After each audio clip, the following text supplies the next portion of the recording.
অনেকদিন পর বাড়িতে গিয়ে সবাই মিলে টমেটো মাখা করে খেলাম। এর জন্য আমি পাকা পাকা টমেটো নিয়ে নিয়েছি আর তার সাথে নিয়ে নিয়েছিলাম একটা শসা আর গাজর। এরপর এগুলোকে আমি ভালো করে জল দিয়ে ধুয়ে নিলাম আর চলে এসেছিলাম লেবু পাতা নিতে। লেবু পাতা নিয়ে নিলাম আর এই পাশের বাড়ির ভাই দুটোকে সাথে করে নিয়ে নিলাম। ওরাও বলছিল ওরা টমেটো মাখা খাবে।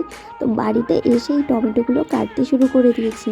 টমেটো, শসা, লঙ্কা আর তার সাথে নিয়েছিলাম কাঁচা লঙ্কা, তেঁতুল আর নিয়েছিলাম সামান্য নুন, চিনি।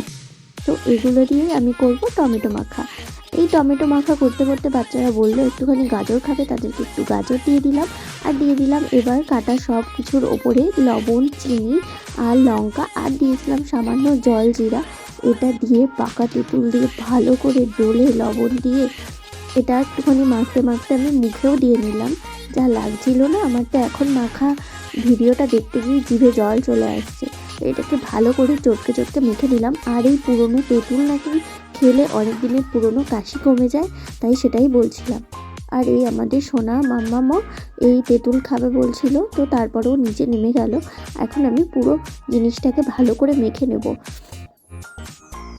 আর দিয়ে দিলাম মাখা হওয়ার আগে একটুখানি লেবু পাতা। এবার একটুখানি আমার ক্যামেরাম্যানকে টেস্ট করতে দিলাম, দেখো কতটা লোভনীয় লাগছে। তো এই ভাইদেরকে একটু দিলাম, ওরা ঝাল খাবে না বলে ওদেরকে আগে একটু দিয়ে দিলাম টেস্ট করার জন্য। তারপর আমি একটু খেয়ে দেখলাম সামান্য নুন লাগবে। তো নুন দিয়ে আবারও একটুখানি টেস্ট করে নিলাম। এখন আমার বর খেয়ে বলল দারুণ হয়েছে। সাথে আমার দাদা খেয়ে নিল, বাবাও খেয়ে নিল।